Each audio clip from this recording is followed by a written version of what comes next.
오늘 성경 말씀은 창세기 25장 27절부터 34절까지입니다.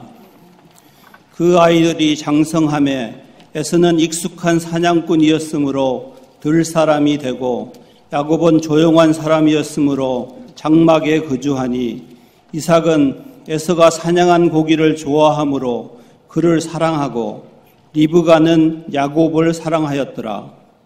야곱이 죽을 쑤었더니 에서가 들에서 돌아와서 심히 피곤하여 야곱에게 이르되 내가 피곤하니 그 붉은 것을 내가 먹게 하라 한지라. 그러므로 에서의 별명은 에돔이더라. 야곱이 이르되 형의 장자의 명분을 오늘 내게 팔라. 에서가 이르되 내가 죽게 되었으니 이 장자의 명분이 내게 무엇이 유익하리요. 야곱이 이르되 오늘 내게 맹세하라. 에서가 맹세하고 장자의 명분을 야곱에게 판지라. 야곱이 떡과 팥죽을 에서에게 주매 에서가 먹으며 마시고 일어나 갔으니 에서가 장자의 명분을 가볍게 여김이었더라. 아멘.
사람들은 살아온 지난 날들을 뒤돌아보면서 선택한 것에 대하여 후회하기도 하고 때로는 선택한 것들에 대하여 참 잘했어라고 생각하면서 우리의 삶을 뒤돌아봅니다.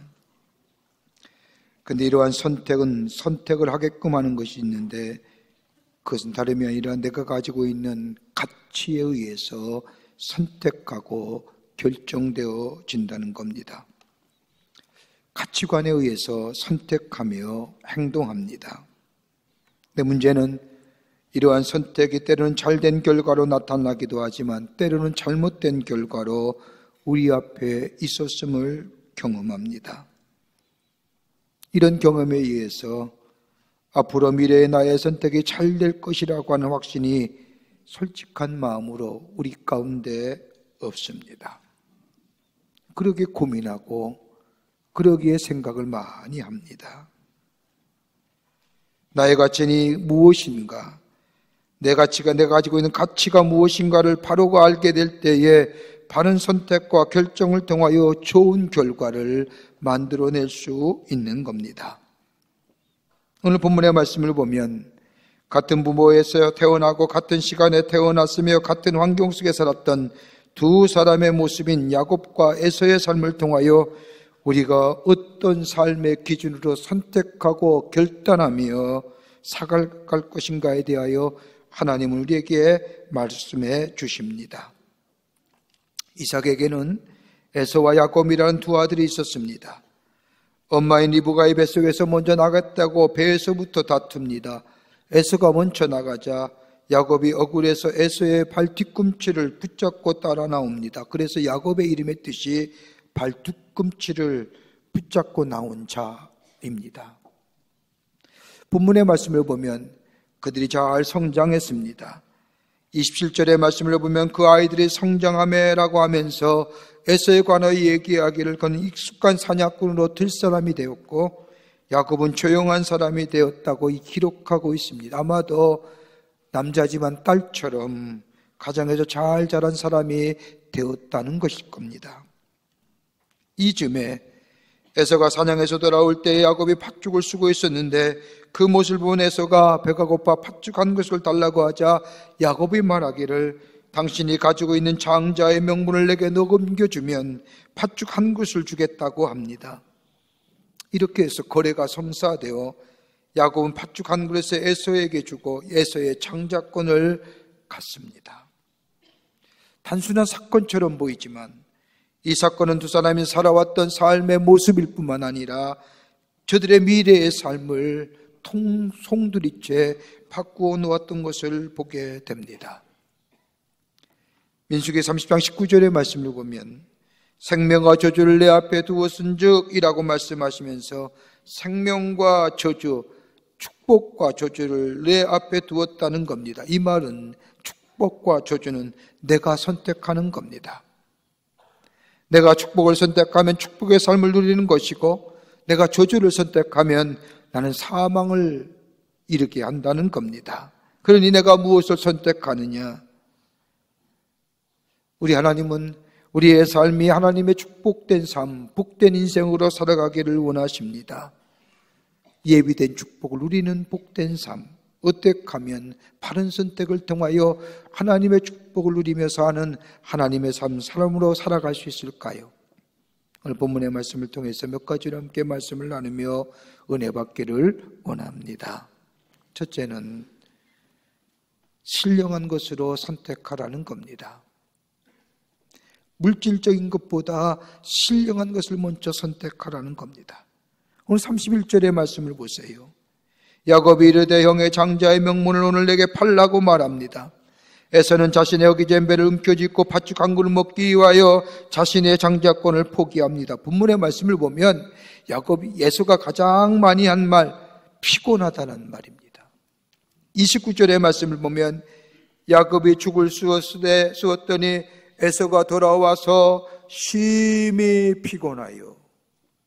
그리고 30절의 말씀도 야곱에게 이르되 내가 피곤하니. 여기서 피곤하다는 말은 마치 땅이 메말라서 식물이 자랄 수 없을 정도의 메말라버린 상태를 말합니다. 그러니까 에서가 사냥에서 돌아와 너무나 힘들어 기운이 다 메말라버릴 정도 탈진의 상태가 되었다는 겁니다.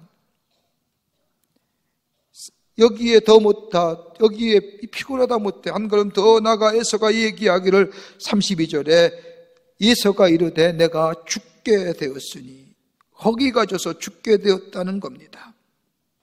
원문 그대로, 히브리 원문 그대로 이야기하면, 해석하면 여러분 팥죽의 색깔이 붉지 않습니까?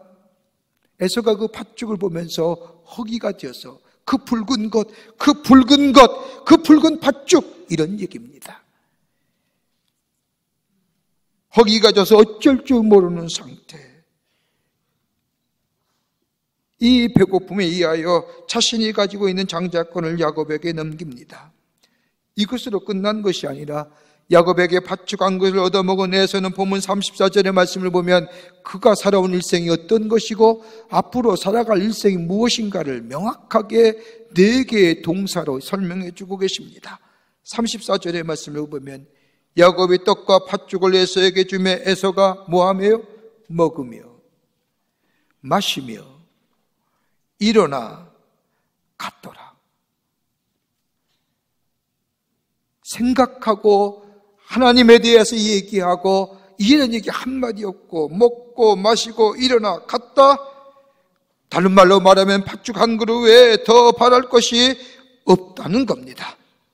장자의 명문 따위는 별 관심이 없습니다. 그러기에 에서는 삶의 우선순위에서 육체의 것이 먼저였습니다. 여러분, 구약성서에 나타난 장자권이라는 것이 얼마나 소중하냐? 여러분, 장자권에는 3가지의 것이 특권이 포함되어 있습니다. 하나는 뭐냐? 가나안 땅을 상속받을 권리입니다. 하나님의 약속의 성취자 되는 겁지요. 더 나아가 아버지의 축복을 받을 권리가 있습니다. 그리고 자녀를 축복할 권리가 있습니다. 여러분, 모세 율법에 의하면 장자권은 아버지의 권위를 계승할 뿐만 아니라 아버지의 재산 가운데 2목을 상속받는 막강한 책임과 더불어 권리가 지어지는 중요하다 못해 아주 소중한 자리입니다. 이 장자권입니다. 한순간에 배를 채울 팥죽 한 그릇과는 비교도 되지 않습니다. 그런데 이 소중한 장자의 고난을 팥죽 한 그릇, 그 배고픔을 참지 못하고 그 자신의 배고픔과 바꾸어 버립니다.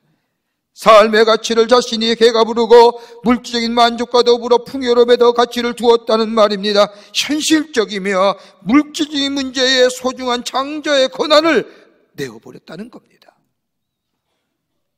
여러분, 마태복음 6장 33절의 말씀을 보면 너희는 먼저 그의 나라와 그의 의를 구하라. 그리하면 이 모든 것을 너희에게 더하여 주시리라 말씀하십니다. 여러분, 이 말씀 속에서 우리 하나님은 물질의 중요성이나 인간의 배고픔을 무시하는 것이 아닙니다. 이 말씀 안에는 하나님은, 우리 하나님 물질의 중요성을 알고 계십니다. 필요한 것이 무엇이고 있어야 할 것이 무엇인가를 아십니다. 그것 없으면 죽을 것 같은 느낌이 들 수밖에 없는 긴박한 상황이랄지라도 우리가 놓지 말아야 할 것이 있다고 한다면, 우리가 포기하지 말아야 할 것이 있다고 한다면 물질적인 것보다 더 가치 있는 신령한 것, 영적인 것을 선택하라는 말입니다. 지금이 아니라 미래의 것을 선택할 수 있는 거예요. 여러분, 우리 주변에 일어나는 일들을 가만히 보십시오. 안타까운 일들을 보면 그 모두가 중심에는 물질이라는 것이 있습니다. 물질 때문에 가정이 나누어집니다. 형제들이 싸우는 것이 보통이지요. 더 나아가 부부의 관계에서도 물질로 인하여 하루아침에 남남이 되는 것을 봅니다. 여러분, 물질은 현재의 것들입니다. 이것이 우리에게 미래를 보장하고 우리에게 영원하다는 것, 이거 아닙니다. 우리의 삶 현재에 만족하여 살 수 있는 것이 아니라 미래가 있게 될 때에 지금의 어려움과 문제는 얼마든지 넉넉히 이겨 감당할 수 있습니다. 물질을 선택하며 나갔던 에서의 삶, 그러기에 그는 34절의 말씀을 보면 에서가 장자의 명분을 가볍게 여김이었더라. 하나님의 장자의 것을 멸시하는데 에서의 선택은 철저하게 물질 중심의 삶을 선택하며 그리고 욕심에 의하여 선택하며 살아갈 때에 그는 절망과 좌절의 삶으로 실패한 인생으로 살았던 것을 보게 됩니다. 신령한 것이 먼저입니다. 영적인 것이 먼저입니다. 기도하면서 성령의 인도한 것이다. 영적인 것을 먼저 선택하며 나아가는 인생 될 때에 그 인생이 복된 미래, 하나님의 약속의 성취가 이루어지는 미래가 될 줄 믿습니다. 두 번째는 현실적인 것보다 미래적인 것을 선택하라는 겁니다. 오늘 33절의 말씀을 보십시오. 야곱이 이르되 오늘 내가 맹세하라. 에서가 맹세하고 장자의 명분을 야곱에게 판지라. 에서는 허기진 배를 움켜쥐고 기다릴 틈이 없습니다. 지금 여기에 이 삶에 나에게 중요한 것, 지금 당장 나의 허기만 해결된다고 한다면 이것만큼 중요한 것이 없다고 생각합니다. 다음이 어떻다고요? 그때 가서 생각하면 돼요. 에서에게 미래에 대해 생각이 없습니다. 지금 여기에 내가 갖고 있는 이 문제, 내가 당하고 있는 이 문제, 나에게 이것이 해결되는 것이 가장 중요해. 미래는 지금 나와가는 별 중요하지 않다는 겁니다. 여러분, 죄를 짓는 사람들을 가만히 보십시오. 한 치 앞도 바라보지 못하기예요. 조금만 생각하고 조금만 한 걸음 뒤로 서서 지금의 일들을 생각하고 미래를 생각하면 죄 짓지 않습니다. 일시적인 감정과 총댕이 위하여 선택해버리기에 죄를 짓는 죄인이 됩니다. 여러분, 올해가 3.1절 만세 운동을 일으킨 100주년 되는 해입니다. 얼린 자유 없는 백성, 주권 없는 이 나라, 더 이상 우리 후손들에게 이 나라를 물려줘서는 안 된다고 하는 미래를 생각하고 미래를 준비했던 우리의 선조들이 독립만세 운동을 일으켰습니다. 우리의 믿음의 선각자들은 오늘 내가 해야 할 현재적인 것들을 포기하고 미래를 선택하는 삶이 있었기에 오늘 지금의 우리가 있는 겁니다. 여러분, 우리나라의 대표적인 문인이라고 하면 아마도 무정이란 소설을 쓴 춘원 이광수 선생일 겁니다. 춘원 이광수 선생은 3.1 독립만세 운동의 선언문의 기초가 된 동경 28 독립선언서에 기초한 사람입니다. 이 일로 인하여 상해 임시정부로 망명하며 상해 임시정부에서 독립신문을 발행하면서 조선의 독립과 조선의 자주의 당위성을 많은 사람들에게 왜 나라가 독립해야 되는지를 알렸던 사람입니다. 1921년에 귀국하 23년에 동아일보의 편집장을 지내고 33년에 조선일보 부사장을 지내면서 우리나라의 언론을 통하여 백성들에게 이 나라의 주권과 이 나라의 자주와 이 나라의 독립을 외치고 계몽했던 데 앞장섰던 사람입니다. 그러던 가운데 1937년에 수양 동우회 사건으로 인하여 투옥되어 6개월 만에 봉보석으로 나온 후에 이때부터 이광수의 선생은 친일 행각으로 기울어집니다. 1939년 친일단체인 조선문인협회 회장이 되면서 이름도 이광수에서 가야마 미쓰이로 창시 개명을 합니다. 그가 조선의 미래를 위하여 그토록 애썼던 그가 어느 날 그것을 접고 붓을 꽂고 현실 앞에 타협을 하면서 조선에게는 미래가 없고 일본에게 있다는 글과 문장을 발표하면서 조선의 미래를 생각하지 않고 현실만 바라봤던 춘원 이광수, 그는 지금 어떤 존재입니까? 친일파, 친일행위자, 새로운 문학의 장르를 열었던 똑똑했던 양반, 미래의 방점을 찍은 것이 아니라 현재의 방점을 찍는 인생. 그 시대 같은 환경 속에 살았던 한 사람이 또 있습니다. 한선 남궁옥 선생입니다. 이분은 조선말 교육학자로 1910년 한일 합방이 되자 배제학당에 들어가 조선의 역사와 더불어 한글을 가르칩니다. 그리고 예수를 만나고 예수를 영접한 후에 이 나라의 독립과 자주를 위하여 자유를 위하여 뜨겁게 기도합니다. 현실적으로 많은 일들이 일본으로 인하여 제약을 당하자 더 이상 역사와 한글을 가르치지 못하게 되자 그는 1919년에 고향인 홍상으로 내려가 독립만세 운동을 일으킬 뿐만 아니라 그가 한 일은 그 홍성 땅의 교회와 학교를 세운 일이었습니다. 교회의 주일학교를 통해서 출애굽에 나오는 이스라엘 역사를 아이들에게 가르쳤습니다. 역사 속에 나타난 하나님의 뜻, 암울한 현실이요 좌절과 절망의 현실 속에서도 하나님의 말씀으로 저들에게 미래를 심어줬습니다. 그리고 이 남궁 선생은 이 나라의 무궁화 7만 그루를 심어 무궁화를 전국에 보급하는 일을 하였습니다. 여러분, 서양 사람들은 무궁화를 가리켜 로즈 오브 쉐론이라고 합니다. 성경에는 이 꽃을 성스럽고 선택받은 곳에서 피어나는 아름다운 꽃이라 말합니다. 귀하게 여기는 아름다움의 상징이 무궁합니다. 이 남궁 선생은 조선 땅이야말로 아름답고 성스러운 곳이라는 의미로서 전국에 무궁화꽃을 보급합니다. 그리고 여러분, 남궁 선생이 지은 찬송가가 뭔지 아십니까? 찬송가 580장의 말씀을 보면 삼천리반도 금수광산 하나님이 주신 동산, 이 동산에 할렐마나 사방의 일꾼을 부르는데 그 어디 나라 일 가려고 그 누가 대답을 할까? 일하러 가세, 일하러 가. 삼천리 강산 위에 하나님 명령 받았으니 반도강산에 일하러 가세. 절망과 좌절, 패배와 절망의 감옥에 갇혔던 이 백성에게 미래의 불을 짚어주고 아이들에게 하나님의 말씀으로 미래를 가르쳐주고 살았던 남궁 선생, 고문과 박해 휴유증으로 돌아가시게 되면서 그가 마지막 남긴 유언은 나를 나무 밑에 묻어주시오. 이 조선 땅에 열매를 맺는 걸음이 되고 싶습니다. 철저하게 미래를 위하여 살고 가신 남궁 선생, 이 나라가 필요한 것은 경제가 아니라, 이 나라에 필요한 것은 그 어떤 것이 아니라 인물을 길러야 한다고 생각했다. 저는 개인적으로 안타깝게 생각한 것이 있다고 한다면, 현대 역사자들이 기독교가 한국 근현대 속의 역사 속의 한 일들을 폄하하여 해석하지만, 여러분, 한국의 근현대 역사 속에서 기독교 없이는 지금의 우리의 모습을 생각할 수 없는 겁니다.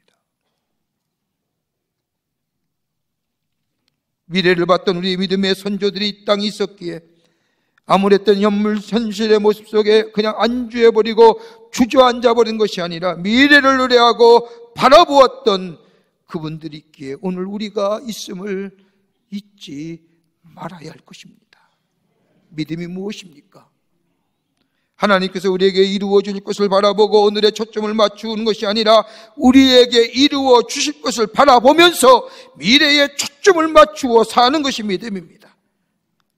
이런 이야기할 때 사람들은 현실을 최선을 다하여 살아도 부족한 마당에 미래에 초점을 맞추고 산다고 하면 이상한 사람이라고 얘기할지 모르지만, 믿음의 사람은 지금이 아니라 미래를 바라보며 사는 겁니다.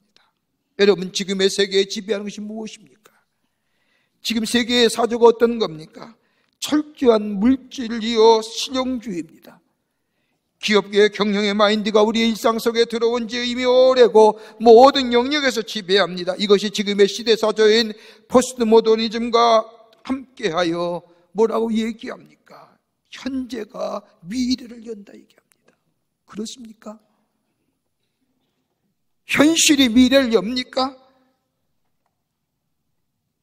하나님의 약속과 언약이 아니라 내가 지금 무엇을 가지고 있느냐, 현실적인 것이 미래를 열어간다고 생각하십니까? 그러게 사람들은 더 많이 갖고 더 많이 소유하고 더 많이 누리려고 하는 거예요. 하나님 나라를 사모하며 하나님 나라의 소망을 가지고 사라진 지 오래입니다. 지금 많이 소유하고 가지고 있으면 그것이 하나님의 축복이고 하나님 나라가 우리 가운데 임했다고 이야기합니다. 하나님의 뜻과 더불어 하나님 나라의 소망을 바라보며 믿음의 생활하는 사람 그렇게 많지 않습니다. 천국의 소망, 예수 믿지 않으면 지옥에 떨어진다는 지옥의 이야기, 이 말씀은 지금의 시대는 마치 우화나 동화 속의 이야기 나오는 이야기로 전락도 없습니다. 여러분, 예수 안 믿으면 지옥 갑니다.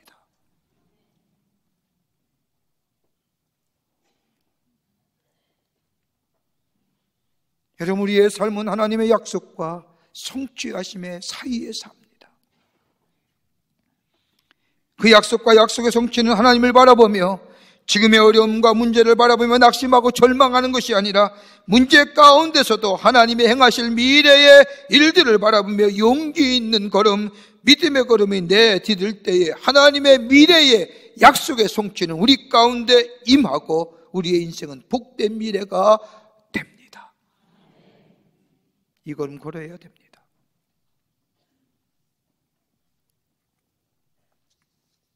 끝으로 인간의 판단보다 하나님의 뜻을 선택하라는 겁니다. 다른 말하면 영적인 것을 선택하라는 것이고 신령한 것을 선택하라는 겁니다. 여러분 앞에서 본 것처럼 에서는 하나님의 뜻을 무시한 사람이었습니다. 에서에 대해서 좀 더 구체적으로 설명한 말씀이 있다면 히브리서 12장 16절과 17절 말씀입니다. 히브리서 12장 16절의 말씀을 보면 음행하는 자와 혹 한 그릇 음식을 위하여 장자의 명물을 판 에서와 같이 망령된 자가 없도록 살피라. 너희가 아는 바와 같이 그가 그 후에 축복을 이어받으려고 눈물을 흘리며 구하되 버림바가 되어 회개할 기회를 얻지 못하였느니라. 여러분, 에서를 향하여 성경은 다 한 줄로 얘기합니다. 한 그릇의 음식을 위하여 장자의 명물을 판 에서와 같이 어떻게 해요? 망령된, 에서를 향하여 망령된 자라 말합니다. 여기서 말하는 망령된 자라는 것은 하나님 없는 것처럼 행동하는 겁니다. 아니, 그의 생각에 하나님이 없는 겁니다. 하나님이 아니 계신 겁니다. 여러분, 우리가 잘 아는 대로 시편 1편의 말씀을 보면 복 있는 사람에 대하여 얘기합니다. 복 있는 사람 이전에 복된 존재가 될 때에 복은 우리 가운데 임한다고 얘기합니다. 그러면서 복 있는 사람은 악인의 꾀를 쫓지 아니한다고 얘기합니다. 여기서 말하는 악인은 도덕과 윤리의 문제를 가진 사람이 아니라 자기의 생각 속에 하나님이 아니 계신 사람, 자기 마음대로 살아가는 사람, 생각이 하나님이 아니 계시기에 자기 마음대로 살아갑니다. 바로 에서의 삶이 망령된 자의 삶, 악인의 삶이라는 겁니다. 에서의 삶 가운데는 하나님도 아니 계셨고 심판도 없었습니다. 하나님도 아니 계시고 심판도 없다고 생각하니 겁없는 존재가 된 겁니다. 여러분, 생각해 보세요. 하나님이 아니 계시면요, 겁 없는 자 되지요. 그러니 두려울 것이 없지요. 내 마음대로 하는 거지요. 여러분, 그리스도의 삶도 마찬가지 아닙니까? 여러분, 문제와 시련이 없는 사람이 어디 있습니까? 모두가 시련과 문제를 안고 그것이 가장 큰 시련과 문제를 끙끙거리며 안고 삽니다. 그런데 하나님을 믿고 영원한 생명과 더불어 지금의 하나님 나라의 기쁨을 누리며 사는 삶의 그리스도인일진데 시련과 문제 앞에서 좌절하고 절망하는 이유가 어디 있습니까? 하나님이 거기 아니 계시기 때문이지요. 절망과 문제가 너무 크기에 하나님이 아니 계신 겁니다. 우리 주님은 걱정하지 말라 하지 않습니까? 모든 일에 기도와 간구로 너희 구할 것을 감사함으로 하나님께 아뢰라 하셨는데 하나님이 아니 계시니까 무현실에, 지금 현실의 문제와 어려움이 너무 큰 겁니다.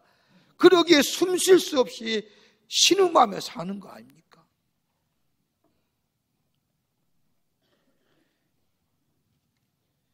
마틴 루터가 종교개혁을 일으켰을 때입니다. 개혁한다는 것이 얼마나 힘이 들고 어려운지 하루는 집에 들어와 너무 힘에 버거워서 헐러당 누웠습니다. 그때에 그의 아내가 검은 상복을 입고 들어오자마자 우는 겁니다. 루터가 깜짝 놀라 묻습니다. 아니, 무슨 일이요? 누가 죽기라도 했어?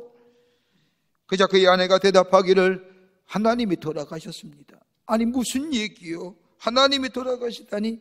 재참은 루터를 향하여 아내가 말하기를 당신이 그렇게 절망하고 좌절한 것을 보니 하나님이 돌아가신 것이 분명합니다. 이때 루터가 정신이 번쩍 들더라는 겁니다. 그러면서 고백하기를 하나님은 살아계십니다. 하나님은 살아계십니다. 라고 하며 일어나 다시 한번 종교개혁의 길을 걸어갔다는 겁니다. 낙심하고 절망하지 마세요. 우리 하나님 살아계십니다. 오늘 본문에서는 하나님 없이 산 겁니다. 어느 순간에 훅 하고 날아버릴 것을 마치 영원한 것처럼 붙잡고 살았던 겁니다. 굉장한 것 붙잡은 것 같지만 얼마 지나면 남은 것이 없는 삶, 그거 가지고 마치 살아있는 것처럼 산 겁니다. 뒤늦게 깨닫지 않습니까? 히브리서 12장 17절에 그가 그 후에 축복을 이어받으려고 눈물을 흘리며 구하되 버림바가 되어 회개할 기회를 얻지 못하였느니라. 여러분, 이스라엘 장자에게는요, 정신적인 유산도 있지만 영적인 유산이 있습니다. 그 하나가 뭐냐? 하나님 앞에 제사 드릴 수 있는 고난입니다. 여러분, 이만큼 축복된 고난이 어디 있습니까? 이만큼 복된 고난이 어디 있습니까? 여러분, 왜 우리가 복된 존재인 줄 아십니까? 하나님 앞에 예배 드릴 수 있기 때문입니다. 여러분 베드로전서 2장 9절의 말씀을 보십시오. 너희는 택하신 족속이요 왕같은 제사장이요 거룩한 나라요 그의 소유단 백성이니. 여러분 하나님 우리 부를 때 제사장이라 부른다는 겁니다. 이렇게 부르시면 왜요? 우리가 하나님 앞에 예배 드릴 수 있는 자격을 하나님이 허락해 주셨기 때문입니다. 그러기에 복된 존재예요. 특권 중에 특권이에요. 또 하나 유산이 있다고 한다면 메시아의 계보예요. 마태복음 1장 2절의 말씀을 보십시오. 아브라함이 이삭을 낳고 이삭이 야곱을 낳고 라고 하면서 1장 16절의 마지막 와서는 마리아의 남편 요셉을 낳았으니 마리아에게서 그리스도라 칭하는 예수가 나시니라 이렇게 기록합니다. 여러분 원래 족보대라면 이삭은 누구를 낳아야 돼요? 에서를 낳고. 근데 그 대신에 야곱의 이름이 들어가 있습니다. 에서는 하나님의 약속의 계보, 구원의 계보에서 빠진 겁니다. 하나님이 아니 계심처럼 살았더니 하나님의 축복과 구원의 계보에서 빠진 존재들. 넉넉하다고요? 풍요롭다고요?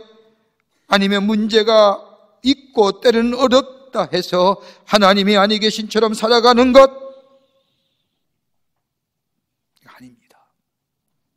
오늘도 우리의 삶을 주관하시며 인도하시는 하나님 믿는 믿음을 고백하며 영적인 것을 우선순위로 삼고 영적인 것을 선택하며 살 때에 우리의 미래는 새로운 미래로 우리 가운데 다가오게 되는 줄 믿습니다.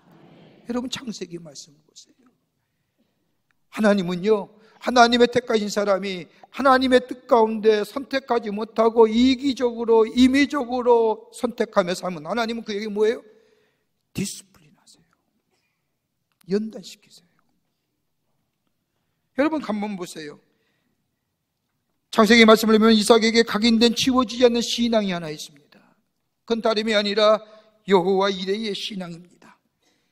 아마도 이삭이 잊히지 않는 충격적인 사건이 하나 있다고 한다면 아마 저 모리아 산에서 자신의 아버지인 아브라함이 자신을 죽여 제물로 드렸던 사건입니다. 모리아 산까지 데리고 가서 자신을 죽이려 했던 이 사건이야말로 아마도 이삭에게는 평생 잊혀지지 않는 사건이, 아마도 이삭이 하나님 믿지 않았다면 트라우마로 하면 아마 영원히 아버지 아브라함을 뭐라 했던 일일 겁니다. 그런데 모리아 산에서 일어난 일들을 보십시오. 아브라함이 칼을 들고 이삭을 죽이려 할 때에 하나님이 아브라함을 다급하게 부르십니다. 아브라함아, 아브라함아. 창세기 22장 10절 이하의 말씀을 보면 그 아이에게 내 손을 대지 말라 하시면서 내가 내 아들 내 독자까지도 내게 아끼지 아니하였으니 내가 이제야 내가 하나님을 경외한 줄을 아노라. 그러면서 순양을 준비해 주셔서 순양을 죽여 제사를 드립니다. 이 속에서 이삭은 귀한 신앙을 얻습니다. 뭐요? 여호와 이레. 하나님이 준비해 주시는 거예요. 하나님이 예비해 두시는구나. 이 믿음이 이삭에게 있었습니다. 그러기 이삭의 인생을 보면 그의 삶 곳곳에서 여호와 이레의 신앙이 발견합니다. 그 애가 이삭이 40살 되어 리브가와 결혼하는데 60살이 되도록 자녀가 없습니다. 하나님의 자녀를 준비해 두셨을 뻔도 한데 성경의 말씀을 보면 하나님이 가만히 계십니다. 여호와 이레의 신앙을 가졌던 이 이삭, 기다려도 소식이 없자 하나님 앞에 나아가 기도합니다. 창세기 25장 21절의 말씀을 보면 이삭이 그의 아내가 임신하지 못함으로 그를 위하여 여호와께 간구하며 기도하며 하나님이 태의 열매를 주십니다. 자 보세요. 이 여호와 이레의 신앙이 리브가와 이삭 가운데 에서와 야곱을 태어나게 했습니다. 이삭은 들사람으로 나가서 사냥하는 사람이고 야곱은 집에 앉아서 어머니 밑에서 어머니와 함께 집에서 있던 이 야곱, 어머니로부터 네 아버지의 신앙은 여호와 이레고 너는 여호와 이레 가운데 태어난 자고 우리의 신앙의 줄기가 있다면 하나님이 준비하신 여호와 이레입니다 라고 듣고 자라지 않았겠습니까? 그런데 야곱의 생애를 보십시오. 야곱은 하나님의 신앙 여호와 이레의 신앙을 버립니다. 자신의 힘으로 자신의 방법대로 자신의 되는 대로 지혜대로 하나님의 축복을 탈취하려 했고 임의로 가지려 했습니다. 그 결과가 무엇입니까? 연단시키는 겁니다. 디스플린 하잖아요. 얼마나 연단의 시간을 보냅니까? 야곱이 깨어지고 부서지고 무너지고 꺾일 때까지, 그리고 자신을 감싸고 있던 자아가 깨어질 때까지, 내 방법이 아닌 하나님의 방법, 하나님의 뜻에 맞출 때까지 하나님은 야곱을 계속해서 연단시킵니다. 나중에 야곱이 자신을 내려놓는 장면이 창세기 43장 14절 이후에 나옵니다. 가나안의 흉내들어 요셉의 형들이 저 애굽으로 내려가 양식을 걸어가다가 요셉을 만납니다. 요셉의 형들에게 말합니다. 너의 동생이 있지 않느냐? 그 동생을 데려오지 않으면 너에게 양식을 주지 않겠노라? 이 이야기를 들은 이 요셉의 형들이 저 아버지 야곱에 가서 외치지요. 내가 보니 저 총리가 베냐민을 데려오지 않으면 양식을 주지 않겠다고 합니다. 그때 야곱이 뭐라고 고백합니까? 창세기 43장 14절의 말씀을 보면, 전능하신 하나님께서 그 사람 앞에서 너에게 은혜를 베푸사 그 사람으로 너와 다른 형제와 베냐민을 돌려보내게 하시기를 원하노라. 내가 자식을 잃게 되면 이르리로다. 자, 보세요. 베냐민과 요셉이 누구의 사이에 태어난 겁니까? 라헬입니다. 그토록 사랑했던. 이미 요셉은 죽은지 산지 모릅니다. 그런데 베냐민이 애굽에 가야만이 양식을 준답니다.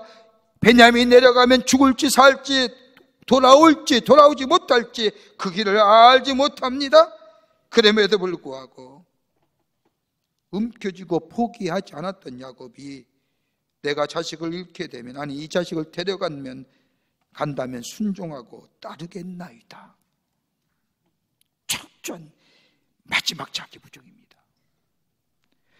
약복강 나를 때서 환도뼈가 쳤더라도 그 부러진 뼈를 갖고 질질 끌려가더라도 자기 것 내려놓지 않았던 야곱, 마지막에 뭐예요? 내려놓죠. 자기의 관점에서 옳다고 생각하는 것, 그것을 꺾기까지 접기까지 하나님은 연단시키시고 깨어질 때까지 깨어지게 하십니다. 이 고백을 드린 후에 바로 왕 앞에 선 야곱, 창세기 47장 9절의 말씀을 보면 네 나이 몇 살이냐? 내 나이 130살입니다. 그 다음에 고백하는 게 뭐예요? 내가 험악한 인생 살았습니다. 여러분, 여기서 말하는 험악함은요, 고생 직살했다는 거 아닙니다. 부도 얻었잖아요. 자식도 많아요. 그 얘기하는 거 아니에요. 내가 옳다고 생각하는 것, 자신이 깨어지지 않았던 시간, 내 주관과 내 관점의 삶, 이 주관과 이 관점이 얼마나 강했는지, 저 약복강 나룻대에서 환도뼈가 부러져도 그 질질 끌고 내려놓지 않았던 그 세월의 수를 얘기하는 거예요. 하나님 편에서 보니까 이게 너무너무 험악한 세월인 거예요. 일찍 깨달아 내려놓았으면 이렇진 않았을 터인데 라고 하는 고백입니다. 사랑하는 성도 여러분, 우리의 삶의 선택의 기준은요, 우리가 가지고 있는 가치관에 의해서 견택됩니다. 그 가치가 무엇입니까? 여러분, 어떤 겁니까? 여러분 가운데 혹시 연단이라는 거 받고 사십니까? 여러분, 바른 선택해야 됩니다. 우리 하나님은 우리에게 복 주시기를 원합니다. 그 신령한 복 누리기 위해서는 영적인 것을 먼저 생각하고 미래의 것을 먼저 생각하고 하나님의 뜻에 맞는 선택하게 될 때 그 미래가 열려지고 그 미래는 복된 미래가 되며 하나님의 약속의 성취가 우리 가운데 있게 될 줄 믿습니다. 이런 믿음으로 승리하시는 여러분과 저와 되시기를 주의 이름으로 축원합니다. 지금 우리 주 예수 그리스도의 크신 은혜와 하나님 아버지의 한량없으신 사랑하심과 성령님의 인도하심이 거룩한 주의 날 주의 전에 올라와 하나님 앞에 예배드리며 우리의 삶에 선택하며 살 때에 하나님의 뜻을 생각하며 신령한 것을 생각하며 영적인 것을 생각하며 미래를 생각하며 선택하여 하나님이 약속하신 복된 미래를 누리며 사는 하나님의 거룩한 백성 되기로 새롭게 결단하고 성전에 물러선 우리 모든 광림의 본속들과 영상을 통하여 하나님 앞에 예배된 한국교회 성도들과 그 밖의 거룩한 백성들 위해 주께서 지금으로부터 영원토록 함께 하시기를 간절히 축원하옵나이다. 아멘. 좋으신 하나님, 좋으신 하나님, 참 좋으신 나의 하나님.